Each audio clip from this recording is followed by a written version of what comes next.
Bonjour les Sakura, c'est Morgane. On se retrouve pour une vidéo que vous avez en quelque sorte demandé puisque j'ai reçu régulièrement la question comment ça se passe pour Rosalie et toi au Japon par rapport à la lutte contre la propagation du virus. Eh bien mon but dans cette vidéo c'est de vous parler un peu de notre quotidien, de la manière aussi dont les choses se sont passées les derniers mois et dont elles se profilent pour les prochains, ainsi que vous partager la manière dont mes collègues japonais et autres ressentent la chose.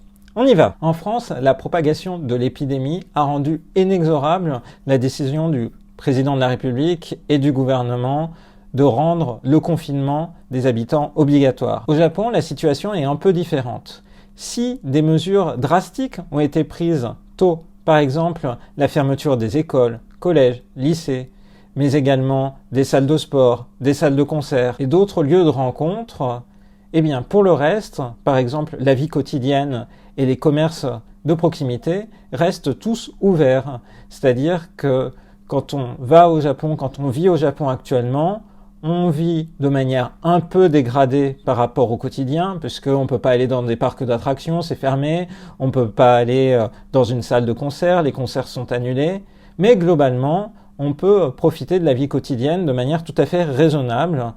Et si le gouvernement japonais a par exemple interdit la tenue de hanami, c'est-à-dire les grands moments festifs où les Japonais se retrouvent sous les fleurs de cerisier pour admirer l'arrivée du printemps, eh bien pour le reste, finalement, on peut vivre comme avant. Comme avant, bien sûr, en ayant en tête la présence du virus, sa propagation et la nécessité de lutter contre les moyens par lesquels il pourrait infecter d'autres personnes. Alors en pratique, la situation au Japon, je vous invite à la suivre par exemple sur le site du ministère de la Santé japonais qui recense au quotidien, comme ici par exemple, le nombre de cas. À l'heure actuelle, 728 cas au Japon qui sont recensés. On retrouve aussi les hospitalisés, les personnes qui sont sorties ensuite qui sont guéris, par exemple. Ces chiffres-là, qu'on peut suivre aussi sur d'autres trackers, n'incluent généralement pas le fameux bateau, le Diamond Princess, qui était amarré à Yokohama et sur lequel un nombre très important de cas était déclaré, puisque le cas du Diamond Princess est vraiment à part. Mais globalement, si on regarde la situation au Japon, les chiffres qui sont annoncés sont tout à fait raisonnable et semble montrer que l'épidémie est entre guillemets sous contrôle.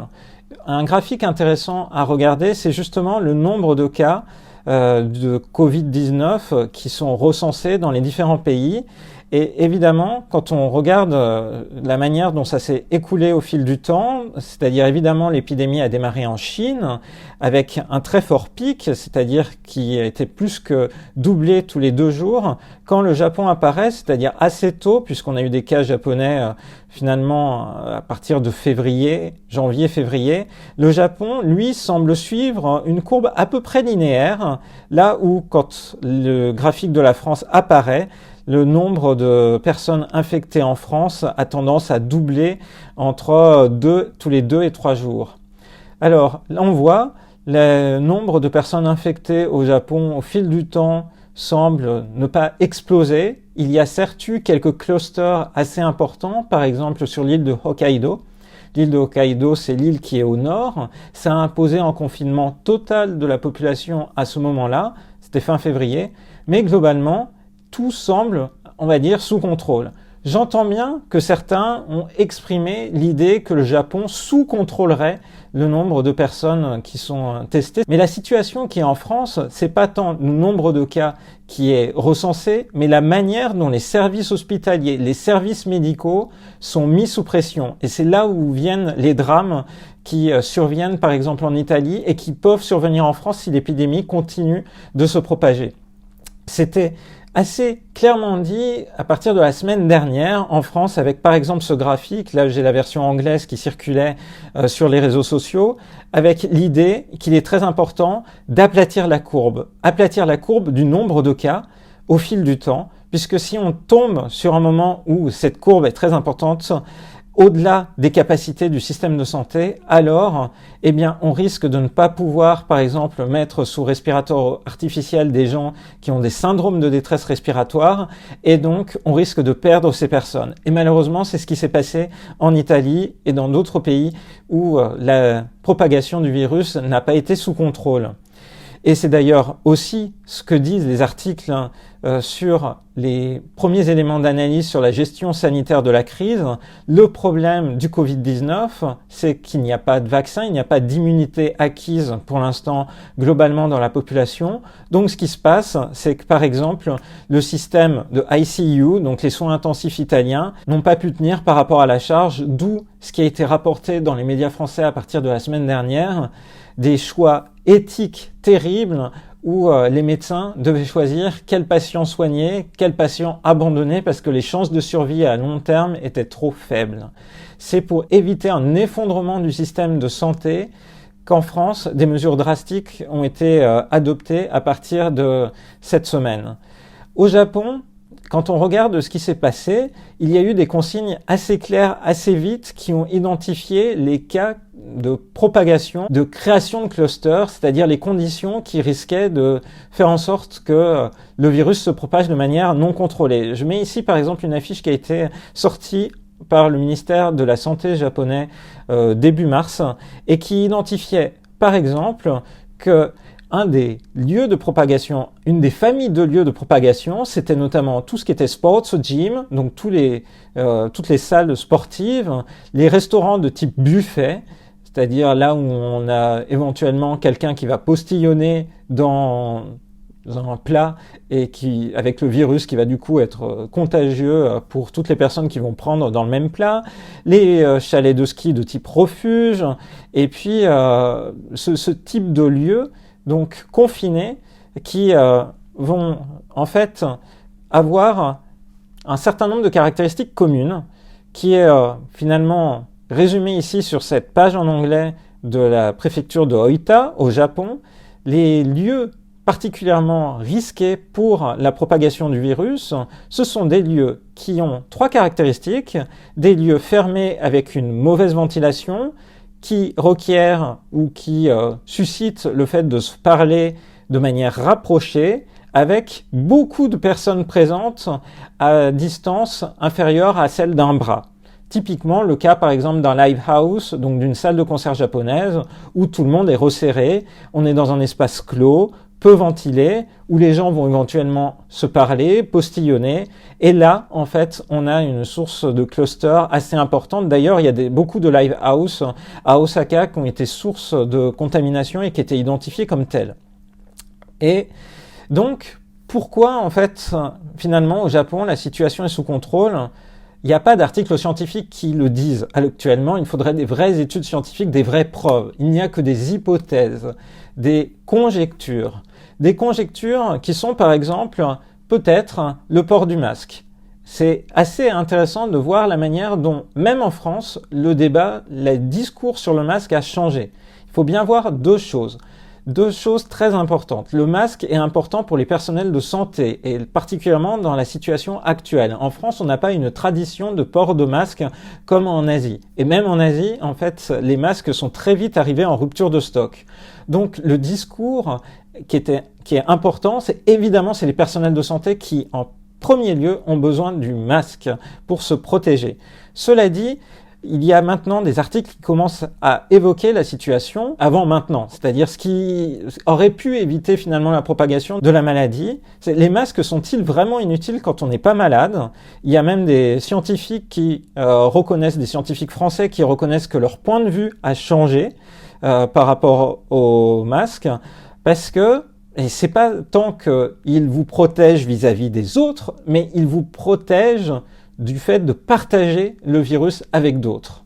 Et c'est peut-être là, c'est une des hypothèses de travail, de dire que en Corée du Sud ou au Japon, si la situation est passée un peu plus sous contrôle désormais, c'est peut-être parce que il y a cette tradition du port du masque, pour plein de raisons, des raisons culturelles, traditionnelles, qui sont de ne pas partager ces virus avec d'autres durant l'hiver, mais aussi pour éviter le kafun, donc éviter de l'allergie au pollen.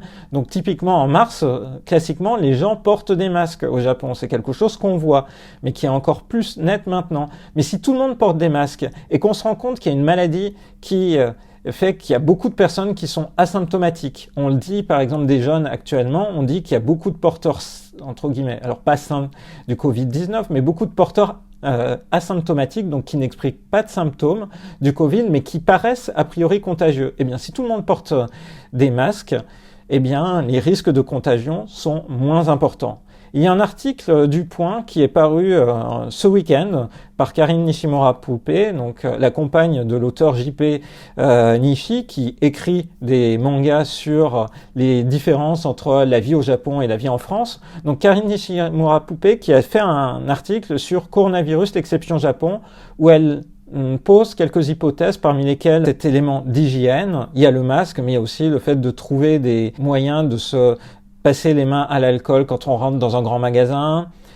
Donc plein de petits éléments comme ça, même si, soyons honnêtes, parfois on voit aussi des Japonais qui ne sont pas particulièrement hygiéniques, je peux vous le dire, hein, je sors des toilettes hommes, je vois parfois des hommes qui ne se donnent même pas la peine de se laver les mains après être passés aux toilettes. Bref, ça arrive partout, évidemment, mais cela dit, il y a quand même une attention particulière portée à ça, et je disais auparavant, le masque en est un des éléments.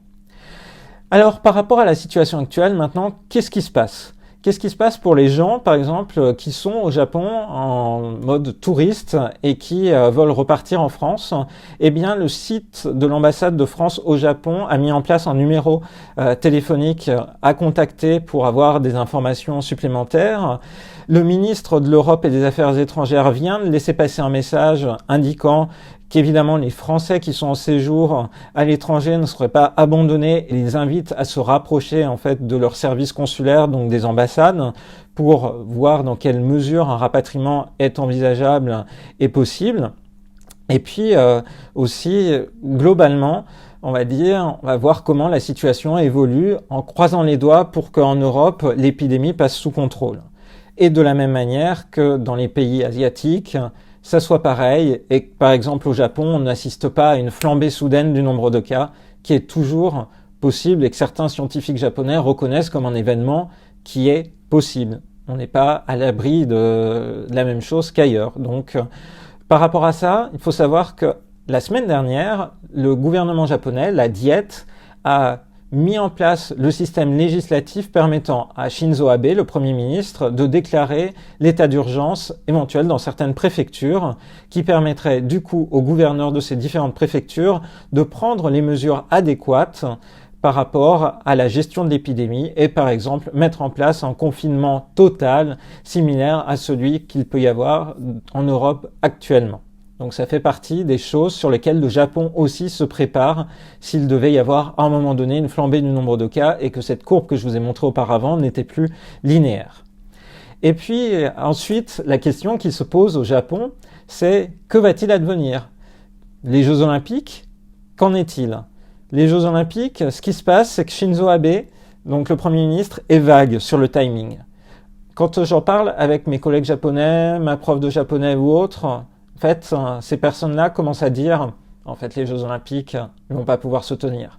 C'est une intuition, évidemment, c'est l'intuition des habitants, ça n'a pas valeur certaine. Et ce qu'ils me rajoutent, c'est, maintenant, la question, c'est juste quand est-ce que ça va être annoncé. De la même manière, là, cet article qui date d'aujourd'hui, à propos du timing sur les Jeux Olympiques, c'est que le Japon joue la montre. C'est de savoir la manière dont les choses vont pouvoir évoluer par rapport à un phénomène qui était complètement imprévu et imprévisible, de savoir si les Jeux Olympiques pourront se tenir, dans quelle mesure, vont être annulés, à quel moment. Voilà. Vague sur le timing, c'est un élément à suivre. Et puis enfin, dans le domaine de la recherche scientifique, on voit beaucoup de choses qui se passent, beaucoup de discussions, beaucoup d'échanges. Par exemple, Google Scholar, qui est un des portails d'entrée pour la recherche d'articles académiques, a carrément mis un élément, un bandeau dédié pour accéder aux articles sur le Covid-19, sachant que la plupart des revues scientifiques rendent ces articles accessibles à tous. Donc si vous voulez voir à quoi ressemble un article scientifique sur le Covid-19, je vous invite à aller chercher sur les différentes revues qui sont là les travaux des chercheurs, puisque des équipes de recherche travaillent vraiment au quotidien, jour et nuit, pour tenter de résoudre la problématique du virus. C'est des problématiques épidémiologiques, comment faire en sorte que l'épidémie n'aille pas plus loin, comment faire en sorte de trouver peut-être un vaccin, un traitement. Beaucoup de pistes sont envisagées. C'est finalement un vrai défi mondial qui se pose ici. Et par ailleurs, pour finir, c'est assez troublant de revenir sur le passé, de retourner par exemple voir les notes que j'ai prises tout au long des derniers mois, ou par exemple de les voir, les stories que j'ai partagées sur le coronavirus. Vous pouvez retrouver sur mon compte Instagram marqué en grand les différentes stories que j'avais publiées depuis le début, depuis le moment de notre arrivée au Japon, c'est-à-dire il y a bientôt 2 mois, où on commençait à parler du coronavirus dans les médias. Nos amis, nos familles commençaient à s'inquiéter à l'époque, mais ça semblait loin. Et puis de voir l'évolution progressive des consignes. Au départ, c'était « n'allez pas en Chine ». Ensuite, c'était « faites attention si vous recevez des visiteurs chinois, des professionnels chinois ». C'était « achetez des masques ». On ne trouve plus de masques, jusqu'à la situation actuelle dans laquelle on est finalement tous globalement. Bon, moi j'ai confiance dans les mesures de confinement. On voit ce qui s'est passé dans d'autres pays, c'est-à-dire que ça a permis, par exemple en Chine, de commencer à contrôler la maladie, c'est-à-dire de contrôler l'évolution. On le voit bien, et c'est là-dessus que je terminerai, sur cette courbe-là, c'est-à-dire on avait une courbe qui était à évolution assez inquiétante au début, et le nombre de cas qui est déclaré maintenant chaque jour en Chine semble de manière raisonnable témoigner d'un contrôle de l'épidémie. Donc on espère très fort que ce soit la même chose pour la France, pour l'Europe, et du coup suivez bien attentivement les recommandations des autorités sanitaires. Pour notre part, on va essayer de vous partager le mieux possible la manière dont on vit au quotidien le Japon, la floraison des cerisiers, en étant raisonnable, en évitant les gros rassemblements, et puis continuer à vivre, et aussi à vous proposer des vidéos un peu différentes de présentation de manga et autres. Voilà, j'espère que cette vidéo, pour faire le point sur la manière dont tout ceci se passe au Japon et dont on le vit, vous aura intéressé, et je vous dis à très bientôt dans une prochaine vidéo sur la chaîne de Rosalis. Bye bye!